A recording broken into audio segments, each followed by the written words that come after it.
What he represents is patriarchy. We're here to do work as men, as patriarchs. There's nothing more natural than being a father.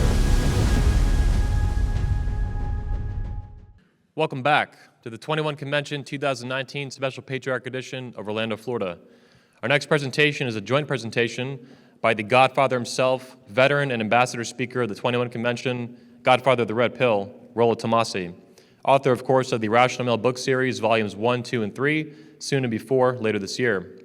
Joining him on stage will be veteran alumni speaker of the convention, legendary talk show radio host, and co-host of the Red Pill 101 with Rollo on his YouTube channel, Pat Campbell. Without further ado, please help me welcome Rollo Tomassi and Pat Campbell to the stage.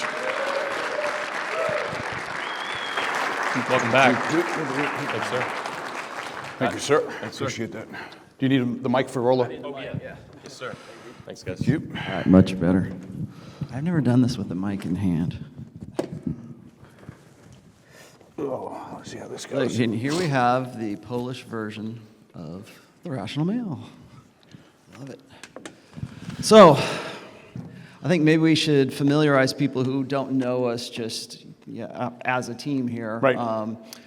I think first a little bit of introduction is in order, but I also think that just a little bit of groundwork needs to be laid as well for us here. So Pat and I do we do two shows actually. We do his show every Friday mornings from your terrestrial radio show. 8:05 a.m. on Talk Radio 1170, where Tulsa comes to talk and Oklahoma comes to listen. And now the world comes to hear the podcast I do every Friday with Rollo. It's the most downloaded podcast we get. Mm-hmm. And then we also do a show together that we called Red Pill 101, where we cover some of the basics. And you'll find that on my YouTube channel. I have other things that I do on there as well, but primarily it's us talking and we go over, I don't want to call it remedial, but Basics. The basics is what we go over. And so, as you guys know, I come from a forum kind of background. I like to have back and forth, and I like to have conversation as opposed to coming up here and pontificating and laying out some speech. And I like to think I did a pretty good job at last year, or the 21 convention back in October. But I'm more into one-on-one kind of things. And anybody who was just at the workshop I was doing, you probably got a good idea of that. So we're going to have a little bit of a conversation here. We're going to talk about multi-generational mentorship today. And we also will be talking about paternity and paternity issues and why paternity is not just a social construct, but also something that we as human beings have evolved to, as men, have evolved to set apart, to really make important, whether it's socially or economically or whatever. So we're going to talk a little bit about paternity today as well. But I just, first of all, I want to just say thanks, Anthony and everybody else, for such a fantastic venue. This is my third time doing this, and it just keeps getting better and better and bigger and bigger. So I want to thank all of you guys for coming out here as well. This has been fantastic. Real quick, let me jump in on this too.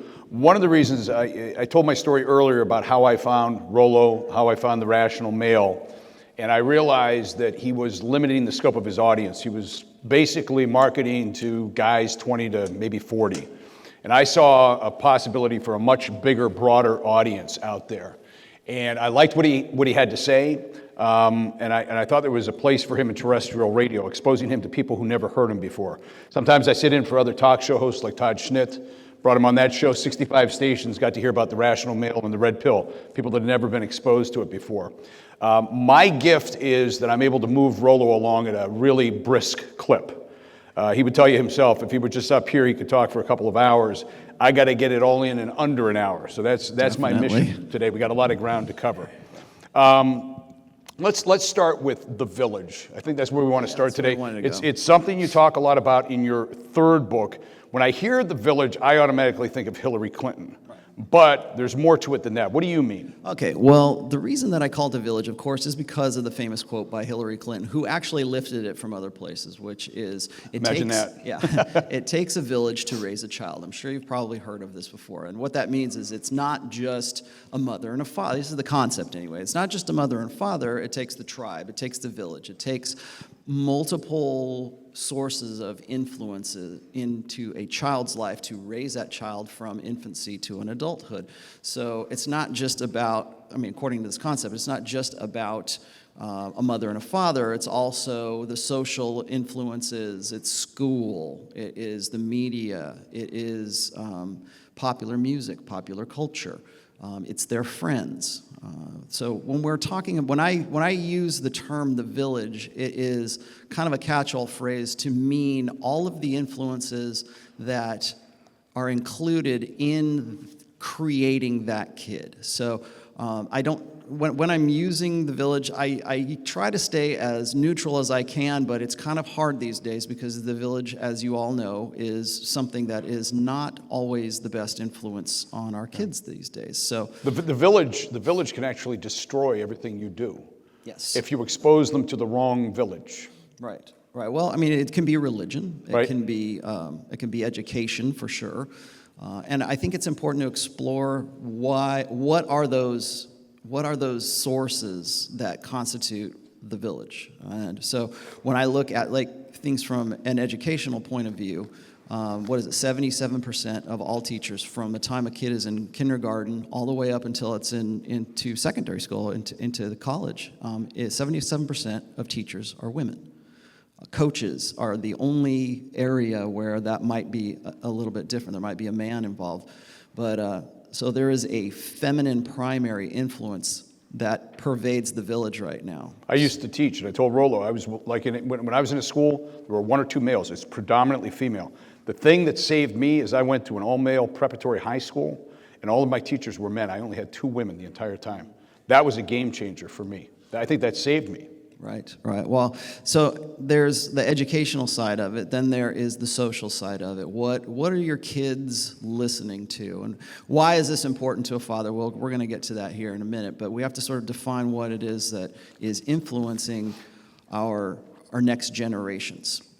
I really liked what Hunter had to say in his speech yesterday, which was, I'm not just the father of my son. I am also the grandfather of his son, and I am also the great-grandfather, and so on and so on.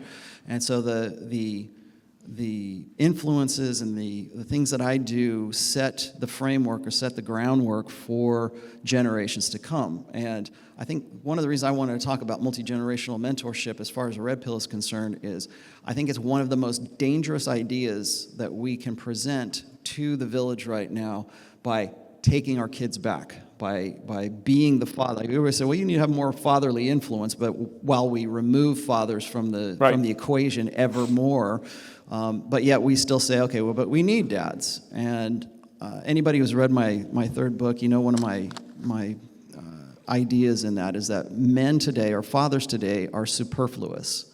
They are superfluous in the sense that they're nice to have around, but you can't trust men.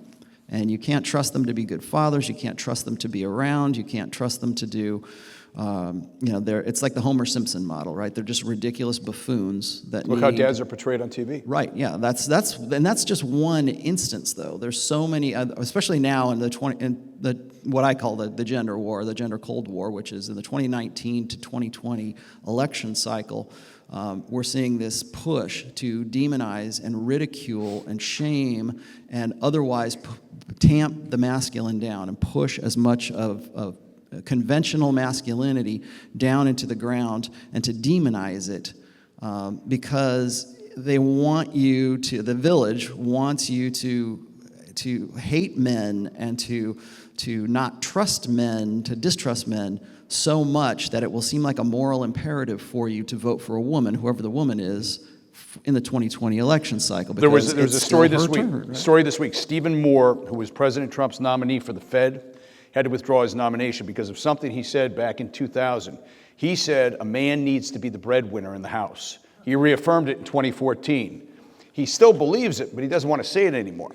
And that, for that reason, he had to withdraw from the race, because he holds an idea that in 2000 was fine. In 2014, it was still fine. Now, it's antiquated, it's old school, it's not politically correct. You have to go. The Village has accelerated that. I would say within the last decade, and I think in the next decade that's coming, you're going to see it accelerate that much more. We'll get into some of the topics as to why I believe that's so. But as far as the Village is concerned, when I'm using that term, the Village, it is the influences that help shape the next generation. And that's why what we're doing here, it's one of the reasons I wanted to actually do this convention and talk to guys who aren't just pickup artists or just trying to get laid or something. I mean, that's an important part. I'm not going to say it isn't, but there's also other aspects of that. And that's what this is meant to, this is a conversation. Everything we have going on here, from the workshops to everybody who's talking, it's a conversation amongst men. And we need to go out and mentor the next generation, and that's what we're going to be doing. But we need to understand, we need to know our enemy. Okay, we need to know, and I even hate to use it as an enemy, because it's determined as an enemy, because the Village can be positive if it's run the right way. You know, if it is, it's not always a bad thing to have social checks and balances, which we tend not to have, and support. Yes, in essence, in principle, it's a good idea to say, you know, hey, it takes a village to raise a kid. It's just the Village we have now is screwing things up. So why does this Village that we have right now have such an influence over the social narrative?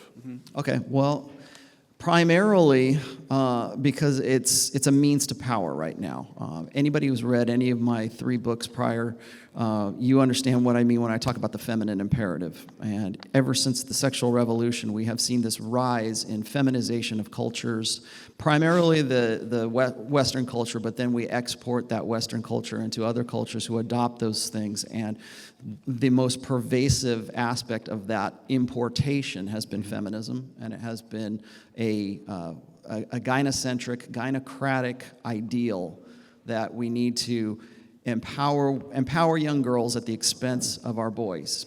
And it is, I would say it's primarily responsible also for the way that we educate our boys, as I was saying before. We teach them like defective girls. So, we teach them like defective girls.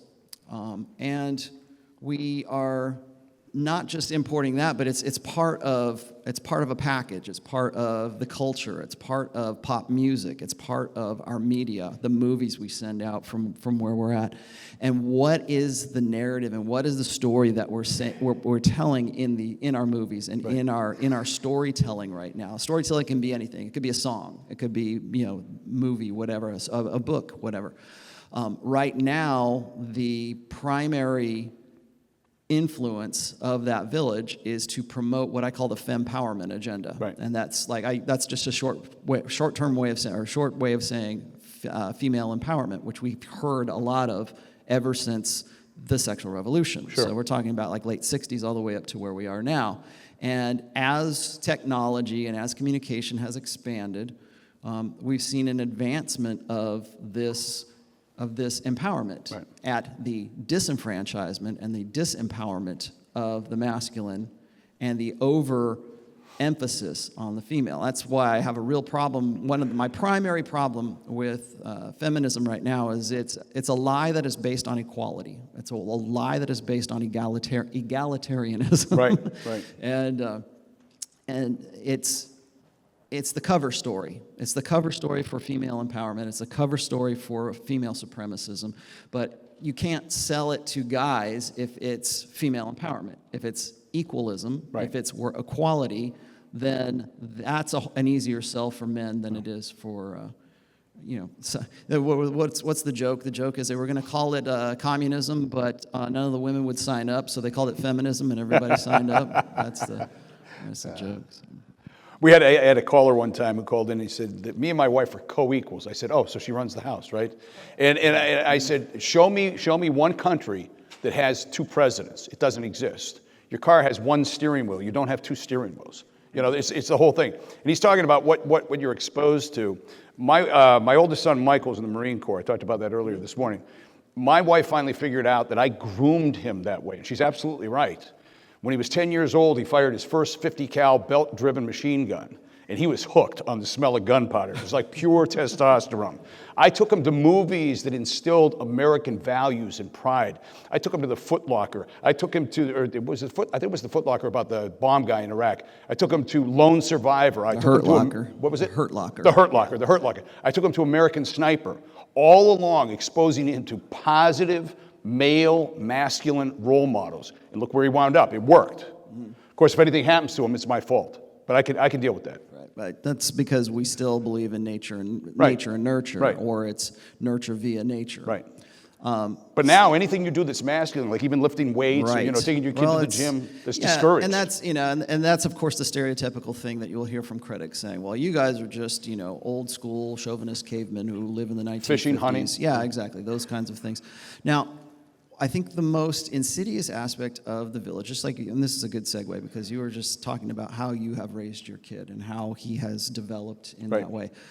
The feminine imperative, the village, social justice is making a concerted effort to get to our children earlier and earlier. Oh. Because they don't want you to have the authority to raise your kid. Let me give you an example. We talked about, a few weeks ago, there was an 11-year-old boy who's a drag queen who showed up on Good Morning America with, of all people, Michael Stranahan was over there, right? And I'm watching the crowd while I'm watching this video. They're all, oh, you go, girl. Praising it's it, like, yeah. what in the name of Sam Hill is wrong with you? And it's the mother that's pushing this crap, and I'm thinking, where's Dad? Dad is either non-existent or he's abdicated his authority. That is child abuse. Now, that was bad enough. Now there's a documentary that just came out on drag kids. And now this is a way to bring them all together to normalize it, make it look like it's a good thing. To have a young boy dressing up as a girl, acting as a girl, showing up in gay clubs doing putting on these drag queen things. You're doing irreparable damage to that kid that's going to take years and years of psychiatric work to undo, all under the guise of, well, we're tolerant, we're into diversity, we're into inclusion. No, you're into screwing up a kid for life. Right. Well, I think the basis of that is it's a removal of control from the parents, collectively from the parents, but primarily from the father. Right. And this sort of plays into what we're going to talk about with paternity and why paternity is so important. But the village needs to get to our kids earlier and earlier. And I think it was Hunter who was saying that when his children go off to school, they have to, you've got to deprogram your kid from all of the things that are going on. You have to really, I hate to say keep them in a bubble, but you really have to insulate them because you want to protect them from that and you want to instill your own values. And that's really what parenting has been since day one, is instilling the values of whatever your culture is, whatever your family is, and those things. And right now, the message that the village is sending to us is that you don't do that. You're not supposed to do that anymore. Right. You don't have the right to do those things. And that is, when we want to talk about like the war on men or the war on masculinity, the primary reason that there is a war is to remove that control, to remove that generational control. The reason that I wrote the third book, if you've read the third book, the first third of the book is committed to helping guys who were red pill aware, or maybe they were awakened while married, and they wanted to know, I'm a father, how do I go about teaching when should I give my son the rational male so that he doesn't go through the same kind of stuff that I had to go through?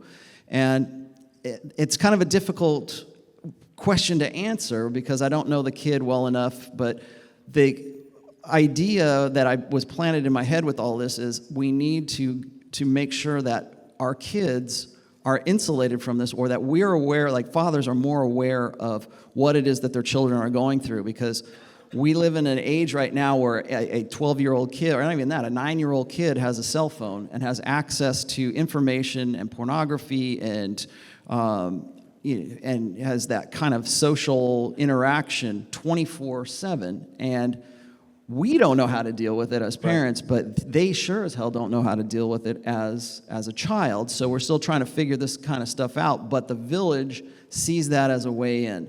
So when we look at the systematic disempowerment of men, it has a purpose, and that purpose is to influence the next generation. It is to raise your kids for you.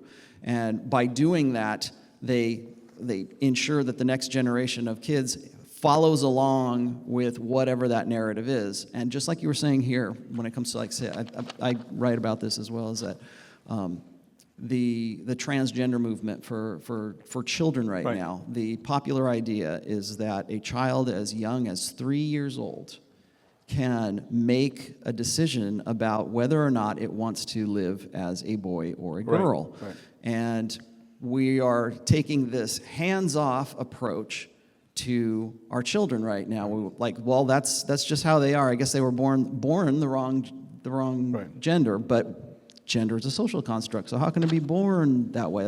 And that you get into those contradictions. But the operative in all of this is that the village wants to take those kids and take you instilling your values into that child at the earliest ages. So it's not enough to teach them, like boys, to loathe their own gender at 9 years old or 8 years old. We have to convince the larger portion of society that a child as young as 3 years old has the capacity for abstract thought to make that choice to decide whether it wants to live the rest of its life as a boy or a girl. That's one aspect. Then there's Disney.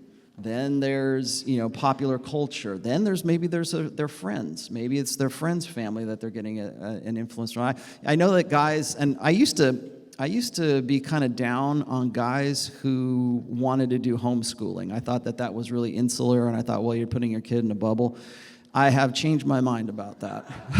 Well, I tell you definitely changed. I tell you what, as a former teacher, I've done all three with my kids. My kids have gone to private schools. My kids were homeschooled. When I lived in Florida, I homeschooled all my kids. And my kids have gone to public schools.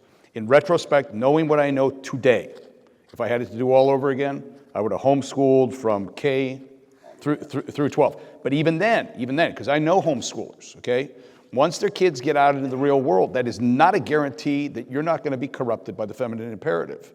You protected them for 18 years, but after that, you better hope you've done the right thing. Right. And on the notes we have here, I was talking about just recently. It was the actress Charlize Theron. And read the quote. What did she say? Well, I don't know if the quote's on here. It's on there. It's on the back. And we're seeing more with these Hollywood types. They've got a kid, it's clearly a girl or it's a boy, but we're not going to say what it is until they get older and they decide for themselves. Your DNA says whether you're male or female. This is just, it's crazy stuff, but there's a purpose to it. So she said, I don't have the right, as the mother, I don't have the right to decide how to raise her transgendered son. How does the village convince us to relinquish the right to raise our children? And when did children get rights? Right, exactly. Well, the reason that I like this as a good example of how the village tries to convince us that the child is capable of making adult decisions right now. They're shaming us. Yeah, shaming us, of course, but what that says is you as a parent don't have the right to decide for that child at 3 years old whether it's going to live as a boy or a girl, or what. And then that's a pretty intimate decision that you've got to make for the rest of your life. And of course, they're basing it on social constructionism, but it's a very intimate decision that's going to especially if you're going to introduce like hormone or therapy, somewhere along the line there as well. But what they're saying, if that's the decision that the village can make for you, what else can they decide for you? And I would argue that especially when it comes to women, they're trying to convince women that they should have a hands-off approach to their kids. Like, well, we don't want to, we don't want to be helicopter parents. We don't want to, decide every last little thing for them, although they still want to put them in as many, extracurricular things as possible. It's like free-range chickens. Yeah, exactly. Well, it's a hands-off approach, whereas in every generation before the one that we're in right now, it has always been a hands-on patriarchy, but parenting in general has always been a hands-on. We want to influence the next generation. We want them to live a better life than we had before. And we want to instill in them values that have been beneficial to us. But what the village is saying is, no, you can't do that anymore. And in fact, I think in Canada, I don't know if it's been passed into law, but there was some sort of legislation that was proposed that said if the parents don't allow the child to exercise or express themselves as a different gender, that is criminal, and they can remove the child from the home and keep the separation between them. And that's where I wanted to go with the next part of this, is because I think that the end game. Well, the end game part, but also the separation, because right now with the way things are with men, we are removing men from our dialogue more and more today. And as part of that, we're removing fathers from that dialogue as well. So we're removing male influence. Hell, we have to even erase the letters MAN from our language right now because it's not gender inclusive, or it's gender exclusive. But we're removing more and more control. So we convince women that they should have a hands-off approach to their kids. Right. And we just simply remove men from the entire equation. So we pull the man out of the house. I mean, what we were saying is 43% of children born today are born out of wedlock. And this is something that we have encouraged. We praise it. We say, yeah, single mothers, you can go and you can do it all. But you should have a hands-off approach to raising your kid. And men are superfluous. They're nice to have around, but they're not necessary. Unless, of course, the kid is a criminal. And then we say, where's the father? Where's his dad? What happened to the father? And we control the language as well when we're talking about this too. So when we talk about we don't talk about single mothers. We talk about single parent homes, or we say fatherless homes or fatherless children. Single mother doesn't even mean what it used to. A single mom used to mean a woman who had a child out of wedlock. Now it means that, but it means a zillion other things. It could mean somebody who's been divorced, and has a couple of kids and is looking for another relationship. But there's no stigma. There used to be a stigma associated with having a child out of wedlock. That stigma is long gone, and not only it's been replaced with a celebration. Right. You had a child out of wedlock. Congratulations, you're the best. We ran that commercial. You can choose to do it now. We ran that commercial for Burger King, the depression one. Did you hear that last week? And there's a young girl, maybe 16, walking down the street with a baby, and somebody said something to her, and she's there like, "Suck it, I don't care." She's going to live her life the way she wants. She's loud and proud, loud and proud. So she's So we celebrate that. We used to have checks and balances prior to the sexual revolution. We used to have, it used to be a stigma for a single mother. Now we encourage it. Now we facilitate it. Now, if you want to freeze your eggs, it's part of your benefits package if you work for a Fortune 500 company, because you're, of course, going to be working and focusing on your career, or at least going to be following that narrative. So we facilitate those things, but we don't see the influence of the village in that conversation or in that whole equation. Now, what's the outcome? What's the end game? What's the end game of the social engineering of the village? Yeah. So, and that's really what it boils down to. Is this is a social engineering. It is the idea that we can create the next generations with our ideologies, with our femme-powered ideologies, and we need men to man down, and we need women to man up. And what I'm seeing right now is we keep talking about the Lost Boys generation. Right? We talk about these.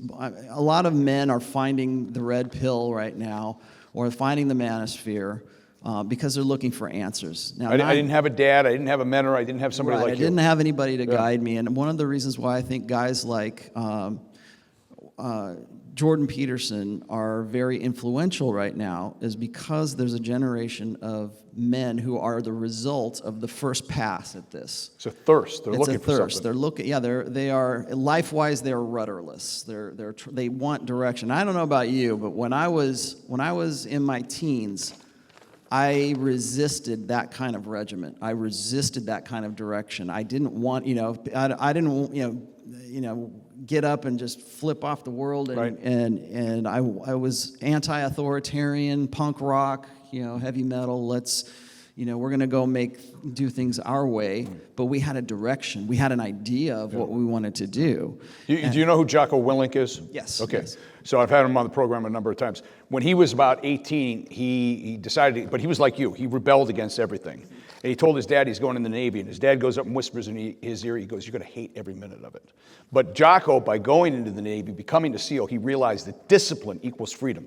Discipline equals freedom. And that's something you've got to instill in your kids. Yeah, eventually it does. Eventually, I mean, there's different kinds of freedom. There's a kind of freedom where you're just sort of willy-nilly, hedonistically running off and doing whatever it is, and then there's a freedom to make choices. Right. And anybody who's read my first book, whenever I talk about power, I always say that the true nature of power is not the control that you have over others, but the control that you have over the direction of your own life. So it is the ability that if you want real power, you want true power, it is how you can direct the course of your life rather than have others directing the course for you. So what's the end game? The end game, I think, is another generation, or maybe an expanded generation of this Lost Boys. And so, you've got a guy like Jordan Peterson who comes around and says, make your bed, put, shoulders back, that kind of stuff. That's revolutionary. Yeah, that's revolutionary to these guys. They think that it's Wish I would have thought of that. Wow, Yeah. I wish I would have had a dad that told me that's what they go. And I have guys do that too. They say, thank you for saving my life. The book, really changed me and gave me some things to think about and gave me the tools I needed to change things. Same thing with Peterson is like, this is like old school stuff that should be really basic to understand, but you and I think that this is crazy. Yeah. Because, my dad didn't care. I can remember being a teenager, and my dad would, knock on my door in, about 7 a.m. every Saturday, knowing that I would sleep in. And he would knock on the door. He's like, get up, get up. And I'm like, what? It's Saturday. What do you want me to do? He's like, I don't care. Something productive. Anything productive. Just get up and go and do it. And whatever, go to work or go do whatever it is you're going to do. But you need some kind of purpose. And you need that's structure. Really where it is. You need structure in your life. And we were just talking about this a little while ago in my workshop, the difference between meaning and purpose. And really, men need that purpose. Men are deductive problem solvers. Boys are rambunctious. Boys have a lot of energy that needs to be directed. And so rather than having it directed constructively, they find themselves in a feminine primary education system that praises the female and says anything female is correct, anything male is incorrect. And we're gonna medicate the male out of you. Yes. Whether it's Ritalin, Adderall, whatever, you become a discipline problem, we're gonna medicate you. We're gonna sedate you. Right. So I think we've pretty much, anyway, as far as the end game, I just want to pick up real quick here, is I think that the end game of all of this is more disempowerment of the masculine in society, and it is more over-empowerment or over-emphasis of female primacy in society. And the outcome of that, the result of that is generation after generation of men or boys who don't know what to do with it. They're purposeless. So that's the problem that I see. All right, so let me ask you this, and I'm going to have you define this too. How does conventional masculinity, first of all, what is conventional masculinity, but how does that push back against the village? And it's a numbers game here too. We are definitely in the minority. Right, yeah, especially that's why we need these kinds of things. Right. And how are we going to push back? By each one telling one. As you guys know, I am not an MRA. I'm not part of the men's rights movement. I think I think that they've done some good stuff, but I think that they are fundamentally flawed when it comes to their ideas about egalitarian equalism, trying to be more perfected feminists. But I also think that their fundamental problem is they are top down, whereas I think the red pill needs to be bottom up, which is each one tell one, each one affect one. And then take those tools. I'm big on giving guys content and giving guys tools to use for, however they're going to use them in their lives, because I can't dictate. I don't have a formula. They want a formula from you. How can I become? I don't have the right? cheat codes. You have to go and make up your own solution, but I can give you the tools to make your solution. So what do we do about all of this? Well, first of all, what is conventional What masculinity? does that mean? Define Conventional masculinity is a term that I came up with because I really got tired of the term traditional masculinity. And if anybody knows, I think Dr. Sean Smith was talking about the APA ruling of determining or declaring that traditional masculinity is a psychological disorder right now. So I don't like to use the term traditional, not because I'm trying to avoid We're all that. sick. We're all sick, every one of us. I use it in the terms that, everybody has different traditions. Right. So, different cultures, different ethnicities, whatever. We all have our different traditions. So there's one person's traditional masculinity might be different from another's. Right. But there are certain conventional aspects of male nature that are unique to the male human of the species, Right. and are aspects that are unique to them. So it's real easy for women to say, well, a woman can be masculine. Like, yeah, you can. Do you want to be masculine? But, a lot of the aspects that I could mention here, people would like to say that they're universal, they're unisex. It's like, well, strength is masculine. Well, yes, we say it is, but can a woman be strong? Yeah, but we're also talking about outliers. We're talking about, Right. apex fallacy and stuff like that. But what are those conventional aspects of masculinity? Strength, honor, perseverance, and then mentoring, I really think should be an aspect of that as well. But there are aspects of maleness that are unique to male human beings that are conventional aspects of masculinity, and women don't like that. Particularly in the villages, Right. I should say, doesn't like that. So they try. We're the same. We're equal. They try to, not all. It's not all women are like that. Not all men are like that. So if we can keep things subjective, if we can keep things, I'm very much an ardent objectivist, but I think we live in a subjectivist world right now because it makes it easier to sell ideology. It makes it easier to sell the idea that you should have a hands-off approach to your kids. Right. I also think that that's a really big problem for men right now. Just as an aside here, is that we have taught our young men are so life-wise, they're so rudderless that they believe that their masculinity is defined by subjective terms as to who they are and whatever they're about. Even if it's the exact opposite of what would be conventionally masculine. So it's this confusion about masculinity. It's this obscuring of like, well, masculinity means a lot of things to a lot of different people. And that's exactly what I'm talking about, is if you're keeping that definition away from them, it can be anything you want. A woman can be just as masculine as a man. It becomes a compartment word, like love. Right. Love means something different to everybody else in this room. And politicians, or people that are trying to change the social narrative, you'll watch them. They'll use "you deserve," "you're entitled," and they'll use words like that you can make mean whatever you want them to mean, but they don't mean the same thing to the other person. Mm-hmm. Well, I think what we're seeing right now is we've got a recognition on the part of the village to want to silence us, to want to keep us from gathering together. If anybody saw my talk on the State of the Manosphere address last October, I mentioned a lot of this, is that we're seeing this pushback, or we're seeing this recognition by the mainstream. And so, like recently, we just have Paul Joseph Watson gets silenced. We have deplatforming or unpersoning of people whose voices they don't want Alex anybody Jones, to hear. Milo Yiannopoulos, Louis Farrakhan, right, who should have been silenced a long time ago for different reasons. And you can say what you want to about whatever they are personally and their politics and all that other stuff, but the fact of the matter is that there are powers that be that don't want anybody to know what their ideas are. They have dangerous ideas. You're still going to have your freedom of speech. You're just not going to have an audience. Yeah.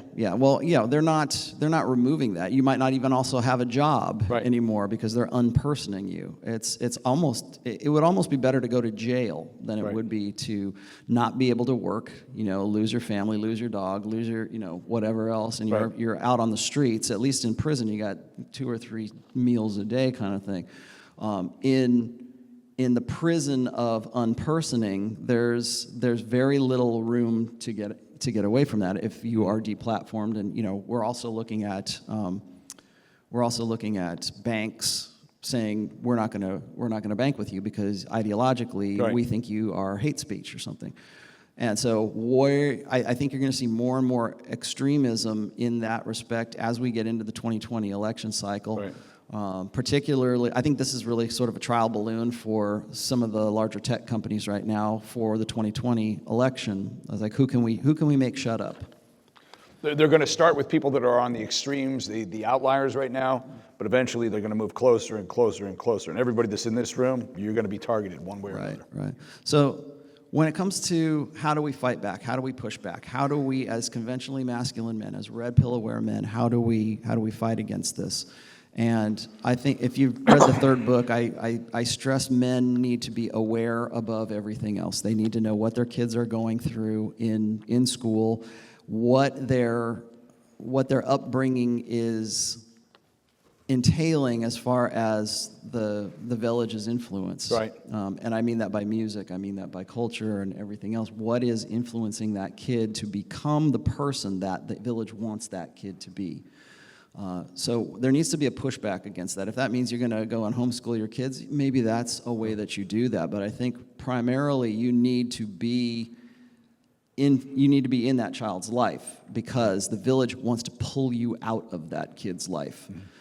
If you've ever seen the documentary Divorce Incorporated, you will see some of the most heart-wrenching accounts of these guys who have lost custody, who are, first of all, they're getting raked over the coals, financially, but they're just, tears streaming down their eyes because they lost custody of their kids, and that's like the worst thing in the world. Your kids are being used as pawns in a game of chess to punish you. Right, and I will say this right now is that if you have children or if you are a divorced father who shares custody right now, and you're in this room or you're part of the red pill community, you are definitely at risk. Because if the red pill is in any way associated as a hate group or as potentially violent or something like that, there is a very real chance that if you have a vindictive ex-wife, she can use that to say, I want full 100% custody. And that is another way that the village will be able to silence you. So how do we push against this? Once again, the theme of this whole thing is multi-generational mentorship. We need to mentor the next generations to be aware of this so that we can initiate a change. And I don't mean that just like in a political sense. I mean that in just a life sense and where we're going to go. Everybody that has come on this stage right now has had some fantastic ideas. Right. But they need to be passed on. They need to make it into perpetuity. They need to be not just passed on to the son and the grandchildren, but right. There needs to be some sort of record or some sort of documentation of all this, because who knows where this is going to go. Right. A lot of people believe that we're headed for some sort of civil war, or we're headed for some kind of catastrophe, a social downfall. Right. And we say, enjoy the decline, right? That's right. Aaron Clarey was saying something like that. So enjoy the decline, right? So you have two choices. You can fight the decline, or you can just sit poolside and watch everything as it burns. Here's the thing, though, with the gender war. Okay, you got to clearly define this. Who's the enemy? Women aren't the enemy. No. Who's the enemy in the gender war? Yeah, it's the ideology is what it is. So it's not a person we're fighting against. No. And I mean, as far as I'm concerned, when it comes to red pill, as a moniker, as a loose brand, I always see it as intersexual dynamics. I don't see it as a political, or I don't see the red pill as an ideology. But that's not to say that there aren't ideologies right. out there that conflict with the objectivism of intersexual dynamics in the red pill. So you're still going to be forced at some point, if you're going to raise kids. I mean, every guy, like when I was doing the billing for this, for the 21 convention, I said it's for fathers, it's for men who want to eventually be fathers. Right. And this will get into the paternity part of all this. Why do you want to do that? Why do you want to be that way? Is it because, do you want to have a kid so that you can push back on the narrative, or do you want it just because you have this innate need to have a child? To have offspring. To have offspring. To pass your lineage. And we've heard a lot of, I get a lot of criticism from MGTOWs who say, well, you're just leading the lambs to slaughter, right? You are saying that it's okay to go date, or you're saying that if in the age of Me Too, that that it's okay to engage with women. It's okay to run game on women. It's okay to do this kind of stuff because they worry. And in some cases, I understand why they say that. I got onto that discussion on your show with Dr. Everett Piper about marriage and what are the benefits of marriage and what are the drawbacks. Why would a man in 2019, why would a guy even want to get married? What's in it for him? Of course, his angle right away is, well, you got the wrong approach. You shouldn't be looking at a marriage as what's in it for you, because that's selfish. But what can you contribute to the to the wife, to the family? Build? But we got into this long, drawn-out argument where we're talking about two different things. He's talking about a traditional covenant marriage, which is great, okay? But we're living in an age where we're talking about contractual marriages. Yeah. That's where these guys get burnt, they get T-boned, where the court system, everything's stacked against you. Not that every woman would, but every woman could, right?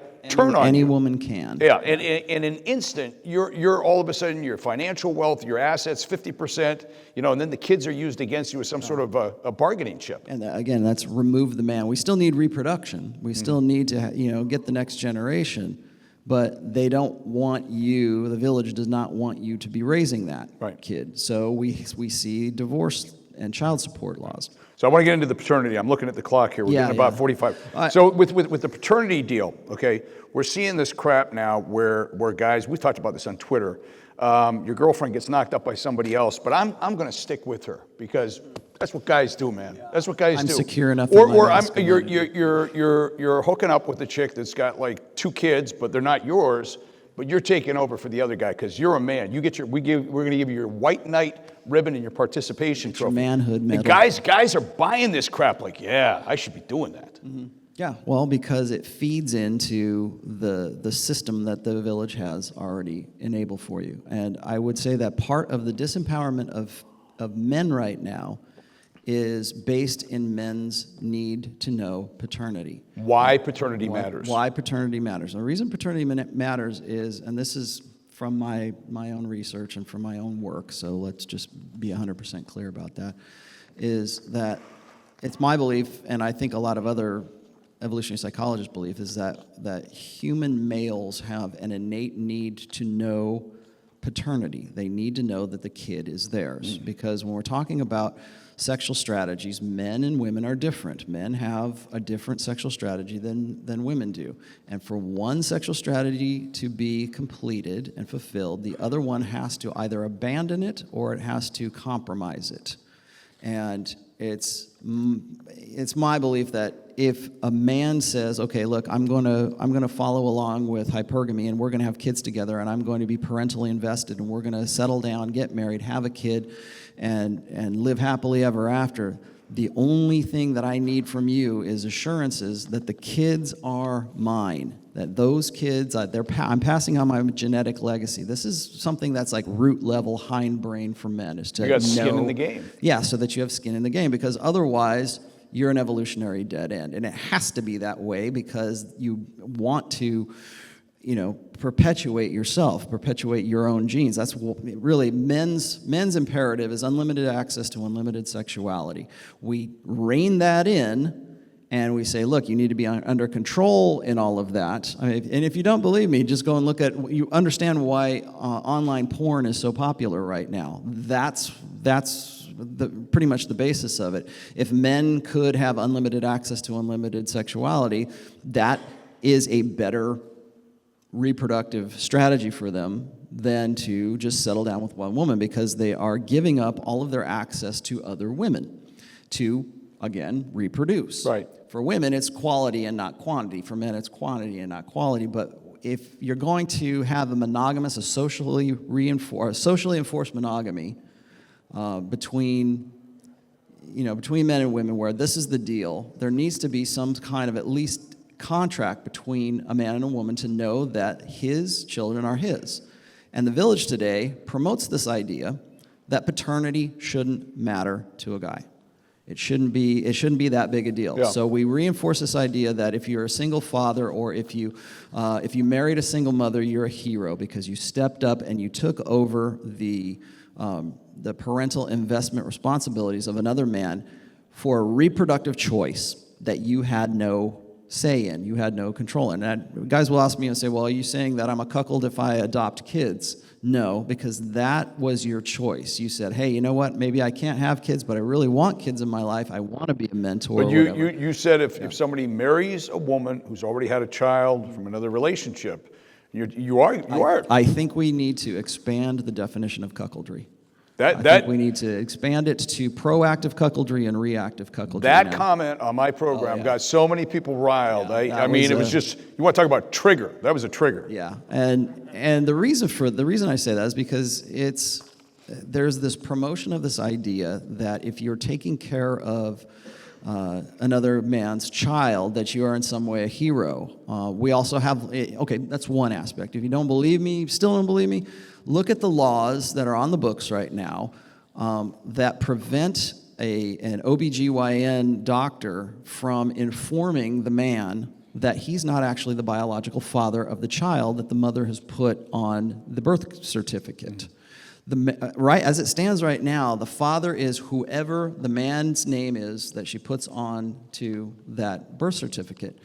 And what happens is it's a disenfranchisement and a disempowerment of men and having that basic paternal need met, like to know that that kid is theirs. You had a story about a teacher a couple weeks ago, a 37-year-old teacher. She was having sex with a 13-year-old boy. Mm-hmm. If that boy got her pregnant, he's on the hook for the next 18 years for the kid. He's on the hook, yes. That's insane. Yes, because we have, and this is something my friend Dalrock on Dalrock's blog has mentioned several times, is sometime after the sexual revolution, we moved away from a marriage-based model of raising children to a child support-based model of raising children. So what that means is it used to be marriage was the best way to, like we tell guys all the time, it's like, don't get married, don't get married, don't get married, unless you want to have kids, because it's the best way to, a two-parent family is the best way to have children. You're going to have healthier kids, and it's statistically proven that two parents produce more successful children. Well, that's great when you're telling guys this, but yet, even in spite of all of that, all the cards, all the paternity cards are still stacked against them. Yeah. So when I'm looking at these guys who like the genetic test 23andMe, right, where you find out what your DNA background is and where you've been from, your nationality or ethnicity and whatever. Guys are finding out more and more because of that test that they aren't the actual biological fathers of the children that they've been raising for the last 23 years. And I know what you're going to say right now is that one story about that guy who, I think it was was it in the UK? 5 kids. Not one of them was his. And not one of them was his. Found out about it because he had some disease or something like that. That was the guy with cystic fibrosis. Fibrosis. He had 3 kids, and when he was diagnosed later in life with cystic fibrosis, and the doctor goes, I got bad news for you. You're not going to be able to have kids. He goes, what do you mean? And he goes, I've already got 3 sons. He says, no, if you've got cystic fibrosis. There's no way. There's no way. And he's like, no way. So then he tries to get the money back. In fact, he was suing the wife. He was successful about it. It was about $250,000 in child support. Mm-hmm. And, it shouldn't matter. You should still love them anyways. No, you lied. Right. Well, but think about all the emotion that goes into that. Yeah. The emotion of you investing into the children the kids were grown, right? They're 22, 23 years old. So for the last 20 some odd years, you're invested in their development and who they are. And that's where we get to the cult of the child. Right. And I've told you this before, is we have this idea, the village has this idea that we have to do everything for the betterment of the child. Right. So even if you find out that the kid isn't biologically yours, you're still on the hook for child support for that kid because it's in the best interest of the kid. That's also the same answer that they give for doctors who find out that the father who's supposed to be the biological father is not actually the father. And they prevent them legally from saying that because it's like, patient-client. HIPAA laws. Yeah, HIPAA laws, right? And so you've got that as a legal roadblock. You've got the fact that we're reinforcing the idea that it doesn't matter whose kid it is, it's what's in the best interest of the child. Right. And it's going against this evolved need for men to know what their actual paternity is. Mm-hmm.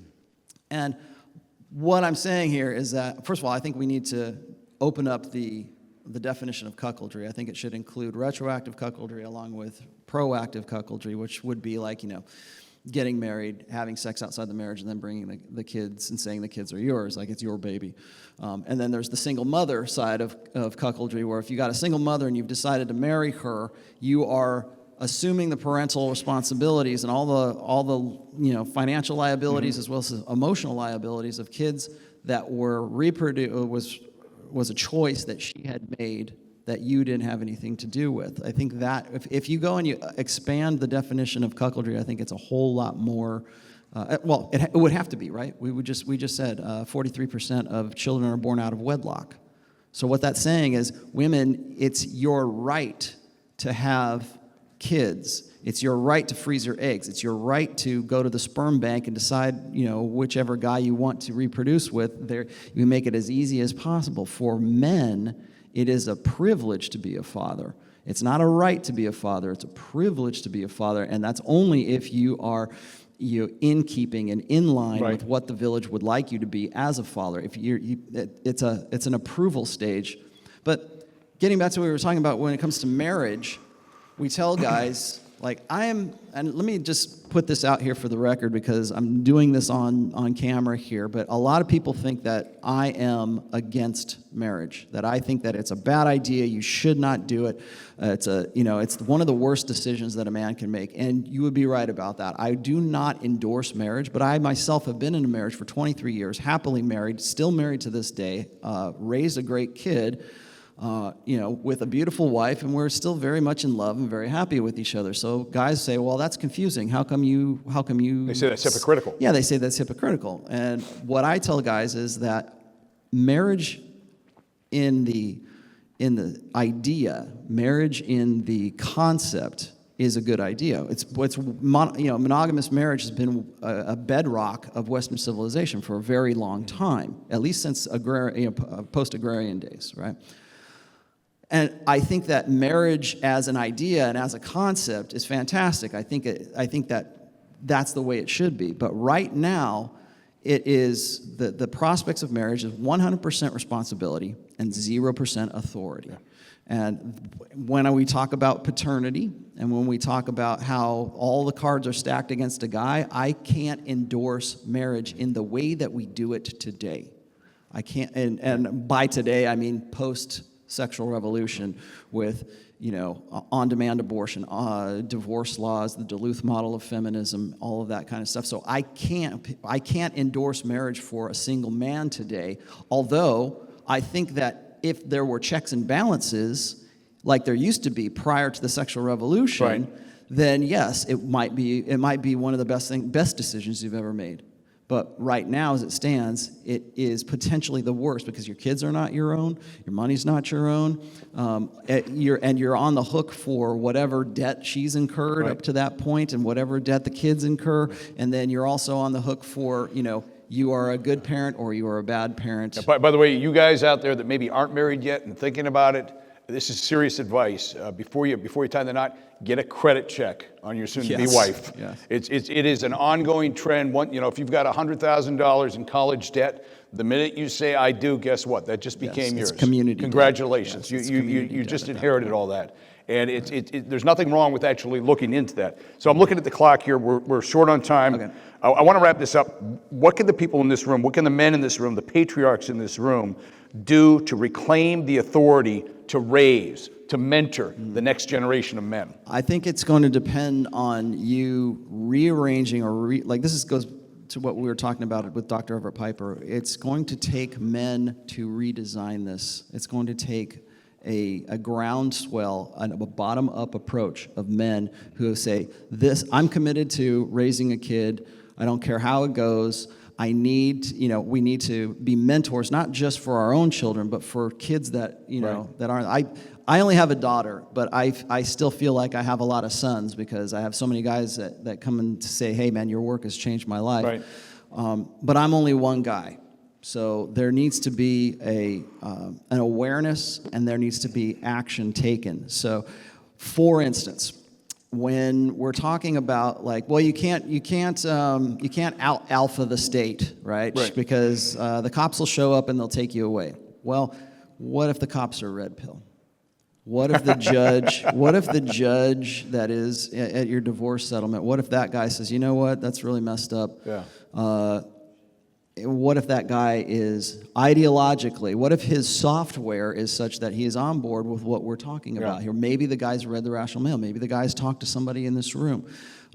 How do we change things from the bottom up? Like I was saying before, the MRAs want to change want to change the laws and everything, and okay, fine, but I think there is a greater potential in each one telling one. That's why I've always encouraged that when it comes to my book, is hand off the book to the next guy who needs it, who needs to understand this stuff, have the conversations with him. Maybe he's going to reject it, maybe he's not going to reject it, but the conversation needs to be had, because we're not going to change these laws. And I hate to, I was joking around with the guys last night at the dinner. I said, I don't want what I'm talking about here to be some sort of downer for everything, because everything's been very, very positive, but you've got to know what you're up against. Yeah. You have to know what the village has planned for you and has planned for your kids. They don't proper diagnosis, 50% of the cure. Yeah. We're not diagnosing it correctly, we're never going to fix it. Well, it's G.I. Joe, man. Now you know, and knowing's half the battle. Well, what's the other half of the battle? It's violence. It's taking action. I don't mean that literally. I mean, it's taking action. It's going out there and doing something with this and spreading. I think raising awareness is a definite part of that solution. Another thing is to be that involved parent, be that involved dad, and society be damned. I think a lot of guys who really care about their kids, you'll see them actually going and kidnapping their kids. So you get what is it, the Amber Alerts or something like that, when they're kidnapping the kids. Now, I'm not saying go kidnap your kids. I'm just saying that's the kind of... That's usually a custody dispute. Yeah, that's a custody dispute. That's the kind of dedication you need to have as a father, is to say, you know what, I don't care about a world aligned against me. Mm-hmm. I need to be committed to what it is I'm doing. If you guys are going to get married because you want to have kids, and that's the primary reason guys tell me, is that if that's the case, understand what you're getting into, and have that commitment that no matter what, you're there to be that kid's father, and you're there to be other kids' mentors. Like Jack Murphy and Hunter, they're on little league teams. That's one good example. Or maybe you're in a community, or maybe you have a niece or a nephew or whatever. And I don't want to just say sons. This is also for daughters as well. You need to be the change that you want to see in the world. And I know that's Mahatma Gandhi or whatever, but you need to model that. You need to say, look, I'm a positively masculine man, and this is how I live my life, and this is, this has benefited me. I need to pass on my values. I need to go against the popular narrative of today, because it's only going to get worse. So you've got to be vigilant. It takes, the cost of freedom is eternal vigilance. It's got to be an eternal vigilance that you have with that kid. And understand, it doesn't end at 18. I'm sure you probably understand this as well, because a lot of guys, because we have this child support mentality rather than a marriage mentality, we tend to think of things that, 18, he's out the door, I'm done with him. It's a lifelong thing. My daughter's 21. The guys, and I know guys personally, they've married somebody who had a child out of wedlock, and adopted that child, raised that child as their own. And you think at 18, how hard could it be? Maybe you meet her when he's 7 or 11 or something like that. How hard could it be? 18? That kid, if the kid goes feral, as you like to say, will haunt you till the day you die. And he's not even your flesh and blood, or she's not even your flesh and blood. But that you got it. People think guys, and again, once we have sex with the woman, we're not thinking rationally anymore. We're feeling. We're thinking like a woman thinks. Yes. We're feeling, and we don't. Anytime you make decisions based on feelings, it never works out right. It never works out right. Right. Well, I think we are now out of time. So I also want to, just before we quit here, I just want to say thank you for having us for this one. I like to have the conversation with you. I hope that worked out for everybody as well. They can catch Rollo and me every Friday on Talk Radio 1170. where Tulsa comes to talk, Oklahoma comes to listen. It's live streaming, but we also podcast the page. Yeah. It's the most popular download on our podcast page. Yeah. And then every Sunday at 4:30 p.m. Eastern, we do Red Pill 101. Mm-hmm. And I think we're up to 25 episodes. Yeah. In fact, last week we did vetting. Yeah, and getting back to what can you do as a man? This is what we are doing. This whole organization, everything that we're doing right now. We're talking about the manosphere. We're just talking about a loose collection of guys who get together, who share common beliefs and common values. We don't all agree with each other 100%, but we agree enough that we can make a change. We can make a change in society. We can make a change from the bottom up. And I think the last thing I can leave you with here is each one tell one. Have that conversation with that guy. And guys will tell me all the time it's so difficult to unplug guys, or guys don't want to hear anything, or you have like these Twitter battles or whatever else it is. Understand that each little time you're doing that, you're putting something else out there, and you're making a change, even if you don't think that you're making a change. So, thank you. Thank you. What he represents is patriarchy. We're here to do work as men, as patriarchs. There's nothing more natural than being a father.